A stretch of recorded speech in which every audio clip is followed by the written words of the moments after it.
Las luces de colores titilaban cálidas sobre el patio trasero, mientras las risas subían y bajaban como olas. Primos y vecinos llenaban sus platos en la mesa del buffet.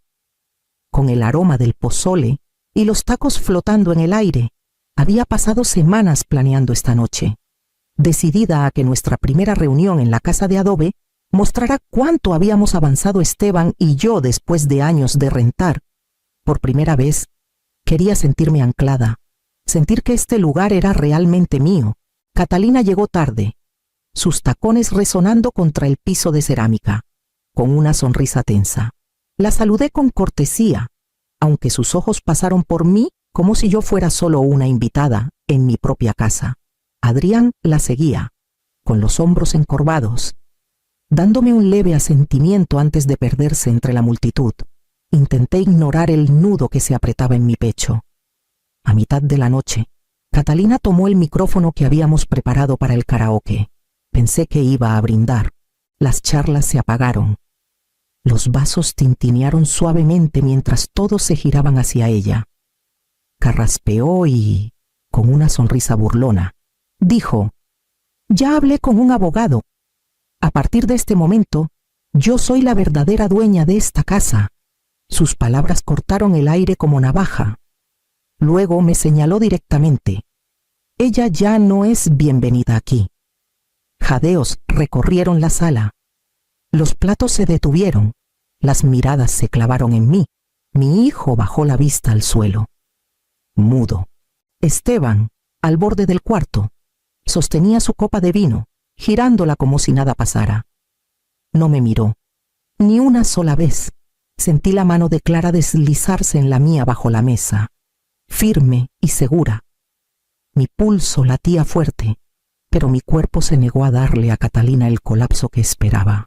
Apreté los labios, respiré hondo y conté en mi cabeza 3, 2, 1. Cuando levanté la barbilla, el silencio se había apoderado de la sala. Todos los rostros me observaban, esperando. Supe entonces que la vida que había construido, el hogar por el que había luchado, estaba al borde de algo mucho más peligroso que un chisme. Y todo comenzó 6 meses antes, cuando Esteban y yo firmamos los papeles de esta casa. 6 meses atrás, estaba parada en el umbral de la casa de adobe, con el sol de Chihuahua calentando las paredes color terracota. Esteban sostenía las llaves, girándolas lentamente, como si no creyera que eran nuestras. Después de años rentando departamentos pequeños y mudándonos cada vez que el contrato terminaba, este era el primer lugar que podíamos llamar nuestro. Las lágrimas me picaron los ojos al cruzar la puerta. Las habitaciones eran modestas, pero llenas de luz, con ventanas amplias que daban hacia la Sierra Madre en la distancia. Imaginé risas resonando en estas paredes, nietos corriendo por el pasillo, Esteban leyendo el periódico en el comedor mientras yo cuidaba mis hierbas en el jardín. No era una mansión, pero era nuestra. Adrián llegó esa tarde con un ramo de flores, su sonrisa sincera mientras me abrazaba. «Mamá, lo lograste», dijo, con la voz cargada de orgullo.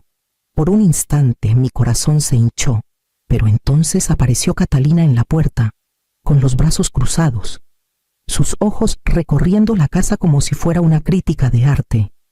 La gente mayor debería pensarlo 2 veces antes de meterse en hipotecas, dijo sin rodeos. «¿Y si pasa algo?». Sus palabras cayeron pesadas en el silencio. Me reí para quitarle peso, pero el comentario se quedó conmigo mucho después de que ella y Adrián se fueran. Esteban murmuró que solo estaba haciendo práctica, pero yo sentí algo más frío en su tono, como si ya estuviera cuestionando si yo merecía este lugar. Sacudí la incomodidad y me enfoqué en armar nuestra nueva vida. Pero las palabras de Catalina se quedaron como una sombra, esperando su momento para crecer. Ese momento llegó antes de lo que esperaba. Cuando ella empezó a aparecer sin invitación, todo empezó con cosas pequeñas, de esas que me dije a mí misma que no debía exagerar. Un sábado por la mañana, regresé del mercado con las bolsas cortándome los brazos y encontré a Catalina en la sala. Estaba jalando las cortinas que yo había elegido con tanto cuidado, frunciendo el ceño. Estas hacen que la casa se vea anticuada, dijo con tono casual, como si estuviera hablando de su propia casa. Necesitas algo más ligero, tal vez lino, algo más fresco. Dejé las bolsas en la encimera, con el corazón latiendo más rápido de lo normal. Catalina, ¿qué haces aquí? Giró la cabeza apenas, sin mirarme a los ojos. Esteban me dio una llave. Pensó que sería bueno que pudiera pasar a checar. ¿Sabes? Por si acaso. Sus palabras golpearon duro, más pesadas que el garrafón de leche que casi se me cae. Esperé a que explicara, pero solo se encogió de hombros y caminó hacia la cocina como si tuviera todo el derecho de estar ahí. Esa noche, cuando Esteban regresó de su caminata, me le pregunté directo, ¿por qué tiene Catalina una llave de nuestra casa? Pareció sorprendido, luego cansado, como si lo estuviera regañando. Es solo por si pasa algo. Mónica, vive cerca, y con nosotros ya no siendo tan jóvenes. No está de más que alguien pueda echar un ojo. Mi garganta se apretó. Pero no me lo consultaste. Suspiró, aflojándose el cuello de la camisa. Es familia. No hagas una tormenta en un vaso de agua. Quise discutir, pero el muro entre nosotros ya estaba levantado. Esa noche no dormí, mirando el techo, con la voz de Catalina resonando en mi cabeza. Había cruzado una línea, y Esteban le había abierto la puerta, literalmente. Fue la primera vez que sentí que los bordes de mi refugio empezaban a desvanecerse, como si las paredes mismas ya no me pertenecieran del todo. Y apenas era el comienzo, porque pronto Catalina empezó a hablar como si la hipoteca fuera suya para manejar. Era un martes por la mañana cuando Catalina me llamó de la nada. Su tono era seco, casi de negocios. Deberías considerar refinanciar antes de que las tasas cambien otra vez, dijo. Podría bajarles los pagos mensuales. Me quedé helada, con el teléfono pegado a la oreja. Nunca había hablado con ella de los detalles de nuestro crédito. ¿Cómo sabes cuál es nuestra tasa? Pregunté, con la voz más filosa de lo que pretendía. Oh, Esteban lo mencionó. Respondió rápido, casi demasiado rápido. Solo quiero ayudar. La llamada terminó, pero la inquietud se quedó. Esa noche, mientras Esteban estaba en la regadera, me senté en su escritorio y abrí su correo. Mis manos temblaban. La culpa me carcomía, pero mi instinto me decía que la verdad estaba ahí. No tardé en encontrarla. Había reenviado todo el paquete de la hipoteca a Catalina, cada página, cada firma, cada peso de mis ahorros invertidos en esta casa. Cuando salió, le pregunté por qué. Su rostro se enrojeció. Solo está tratando de ayudar. Conoce gente en bienes raíces. Pensé que podría ayudarnos a manejar mejor las cosas. Manejar, repetí, apenas reconociendo mi propia voz. Esteban, esta es mi casa. Mi dinero construyó este lugar. ¿Por qué necesita ella saber algo? No respondió. Solo se sentó, frotándose las sienes como si yo fuera el problema. A la mañana siguiente, me reuní con Clara en un café cerca del centro. Le conté todas las visitas de Catalina, la llave, la llamada, los correos. Los ojos de Clara se oscurecieron. Mónica, esto no es normal. Está tomando posición. Necesitas empezar a guardar todo: mensajes, notas, cualquier cosa que diga. Sus palabras se asentaron en mí como fierro. Esa noche, abrí una carpeta nueva en mi computadora y guardé el último mensaje de Catalina a la sala. Quedaría mejor pintada de crema. Conozco a un contratista. Tomé captura del correo de Esteban con los documentos de la hipoteca. Escribí en mi libreta Catalina en la cocina, revisando cuentas. Dijo que estaba planeando con tiempo. Cada entrada era como una piedra en un cimiento, prueba de lo que mi instinto me advertía.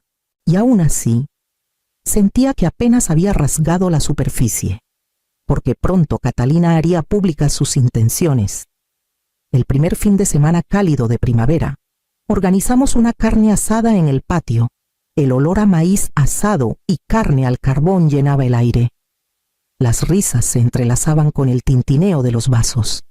Por unas horas, me permití creer que la casa era lo que siempre soñé, un lugar donde la familia se reunía y se sentía en casa. Entonces Catalina habló.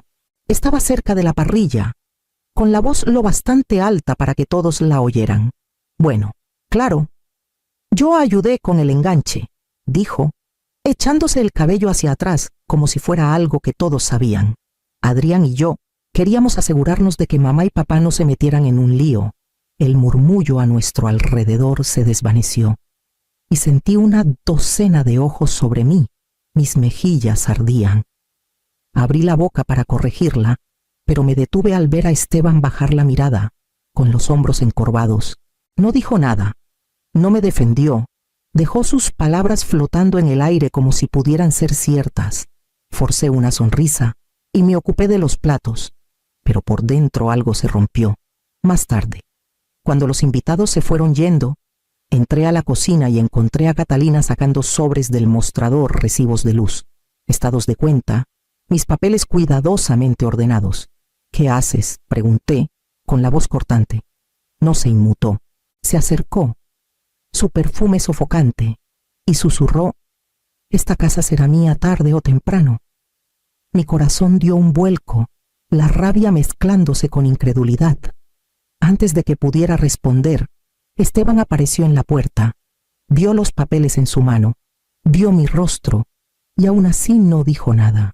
Solo giró la cabeza, como si el peso de la escena fuera demasiado para él. Esa noche, acostada a su lado, me di cuenta de que su silencio ya no era solo debilidad. Era un peso que me aplastaba, haciéndome dudar de qué lado estaba realmente. La siguiente vez que Catalina vino, ni siquiera tocó la puerta, como si mi casa ya fuera suya para reclamar. La inauguración de la casa comenzó como la había imaginado. Luces colgadas en el patio, música flotando suave por las ventanas abiertas, vecinos y primos mezclándose con copas de vino. Por una vez, la casa se sentía viva, cargada del calor que había soñado. Me movía por las habitaciones, saludando a viejos amigos, dejando que sus felicitaciones me envolvieran como rayos de sol. Entonces Catalina tomó el micrófono. Pensé que iba a proponer un brindis, se paró erguida, su sonrisa afilada, y dio un golpecito al micrófono hasta que las charlas se apagaron. «Ya hablé con un abogado», anunció, su voz cortando el aire con claridad. «A partir de este momento, yo soy la verdadera dueña de esta casa». Jadeos recorrieron la sala. Levantó la mano, señalándome directamente. «Ella ya no es bienvenida aquí». Las palabras golpearon como bofetada. Las conversaciones murieron. Los platos se congelaron a medio camino. Mis primos miraban atónitos, los vecinos susurraban, y Adrián pasaba el peso de un pie al otro, pálido. Miró a su esposa, luego a mí, pero no dijo nada. Al otro lado de la sala, Esteban seguía con su copa de vino, girándola como si la escena no fuera más que un chisme pasajero. No cruzó mi mirada, ni una vez. El silencio se volvió pesado, apretándome el pecho. Sentí la mano de Clara apretar la mía bajo la mesa, fuerte y firme. «Respira», murmuró. Me obligué a inhalar, a calmar el temblor que amenazaba con apoderarse de mí. Mi pulso corría, pero levanté la barbilla. Había estado esperando este momento. Durante semanas lo había sentido venir cada intrusión, cada mentira, cada susurro. Mi bolso estaba a mi lado, y dentro, la carpeta que había comenzado a armar los mensajes, los correos, las notas que contaban la verdadera historia. Los ojos de la multitud estaban sobre mí, algunos con lástima, otros esperando el espectáculo. Catalina sonreía, segura de que me derrumbaría. En cambio, me puse de pie lentamente, alisando mi vestido, mi mano rozando el borde de la carpeta. No le daría el gusto de verme caer. Permitiría que sus mentiras me definieran, o dejaría que la verdad hablara más fuerte la noche después de la fiesta. La casa se sentía más fría que nunca. Esteban se movía en silencio por las habitaciones, evitándome, como si el silencio pudiera borrar lo que había pasado. Pero yo ya estaba harta de callar. Lo senté en la mesa de la cocina y le hice la pregunta que me quemaba desde hace semanas. ¿Por qué le diste esos papeles a Catalina? Se frotó la frente, esquivando mi mirada. Dijo que podía ayudar. Conoce gente que podía facilitar el refinanciamiento. No pensé que fuera para tanto. Para tanto, mi voz se quebró, pero la estabilicé. Le entregaste la llave de mis ahorros, de mi seguridad, de todo lo que construí. ¿Por qué tragó duro? Ella insistió. Dijo que podía ordenar las cosas si la dejaba manejar los documentos. Estaba cansado. Mónica, la dejé. La grabadora en mi bolsillo captó cada palabra. Más tarde, llamé a Catalina. Mantuve mi tono calmado, cuidando que mi enojo no se filtrara. Catalina, ¿por qué estás tan metida en nuestra hipoteca? Parece que quieres tomar el control. Su risa sonó fría al otro lado de la línea. Porque no puedes con esto. Mónica, esta casa será mía tarde o temprano. ¿Para qué esperar? Solo me estoy adelantando. Colgué con la mano temblando, pero triunfante. Tenía lo que necesitaba. Clara y yo nos reunimos a la mañana siguiente en su comedor. Extendimos papeles, teléfonos y una laptop. Nuestro café enfriándose mientras trabajábamos. Le mostré los correos que Esteban había enviado, las capturas de los mensajes de Catalina, la solicitud de transferencia de título falsificada y ahora las grabaciones. Clara etiquetó todo, armando carpetas que convirtieron mi miedo en algo sólido. Para la noche, el caos de la traición se había transformado en orden sobre papel. Las piezas encajaban con demasiada claridad para ignorarlas. ¿Podría su propia arrogancia convertirse en el arma que los destruya? El juzgado olía a barniz y papel viejo, el tipo de lugar donde las vidas se deciden en pilas ordenadas de pruebas. Me senté en la mesa de la demandante junto a Ana Velázquez, mi abogada, con las manos apretadas en mi regazo. Al otro lado del pasillo, Catalina estaba erguida en un blazer impecable, con la barbilla en alto, desafiante. Esteban estaba a su lado, encorvado, con la cara marcada por la vergüenza, los ojos fijos en el suelo, igual que en la fiesta. Ana se levantó primero, con la voz firme y pausada. Comenzó con las grabaciones, Esteban admitiendo que Catalina lo presionó para darle los papeles de la hipoteca. Y luego, las palabras de Catalina por teléfono, presumiendo que la casa sería suya. El juzgado quedó en silencio, salvo por esas voces grabadas en mi celular, cortando cada mentira que habían dicho. Luego vino la solicitud de transferencia de título falsificada, con mi firma torpemente copiada al pie. Ana señaló las inconsistencias, las fechas que no cuadraban, el historial financiero inventado para hacer parecer que Catalina había contribuido al enganche. La jueza se inclinó hacia adelante, su expresión endureciéndose mientras examinaba el documento. Cuando fue el turno de Catalina, su confianza empezó a tambalearse. Balbuceó excusas, insistiendo que solo quería proteger la inversión familiar. Pero cada vez que hablaba, Ana contrarrestaba con otra prueba correos, mensajes, notas, hasta que las palabras de Catalina se enredaron. Esteban permaneció callado, negándose a mirarme. Cuando la jueza lo presionó, murmuró que había cometido errores, pero no ofreció defensa. Su silencio solo confirmó la verdad. Tras horas que parecieron años, la jueza dio su fallo. La casa era mía, y solo mía. Catalina no tenía ningún derecho legal, y sus acciones abrieron la puerta a una investigación penal por intento de fraude. Esteban, por compartir documentos confidenciales y violar mi privacidad, fue ordenado a pagar daños. El mazo golpeó, seco como una puerta que se cierra. El alivio me recorrió, pesado y agridulce.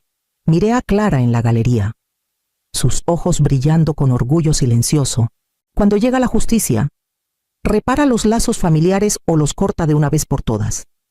Los papeles se firmaron una semana después del fallo.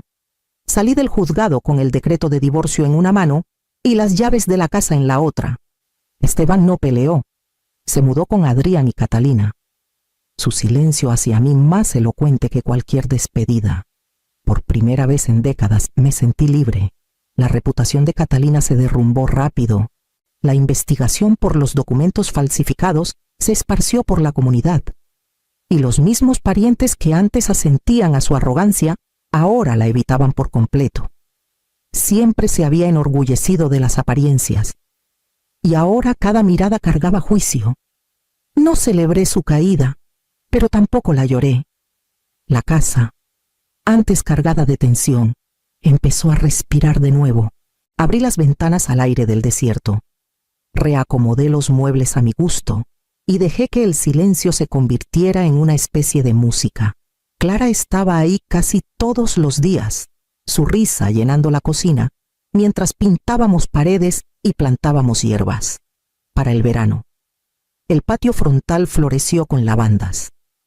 Me arrodillé en la tierra, con las manos sucias, el sol en la espalda, y sentí que algo en mí se asentaba. Esta casa no era solo ladrillo y madera, era la prueba de que mis años de trabajo, mis sacrificios y mi resistencia valían algo. Era un legado que construí para mí, no uno que me dieron o me robaron. Clara estaba a mi lado, con una taza de té en la mano, y dijo: «Te queda bien, fuerte, arraigada y viva». Sonreí, respirando el aroma fresco y calmante. Por primera vez en mucho tiempo, no estaba preparándome para lo que podrían quitarme. Estaba parada en lo que había recuperado. ¿Qué hace realmente un hogar, las paredes en las que vivimos, o la fuerza que encontramos cuando nos negamos a ser borrados?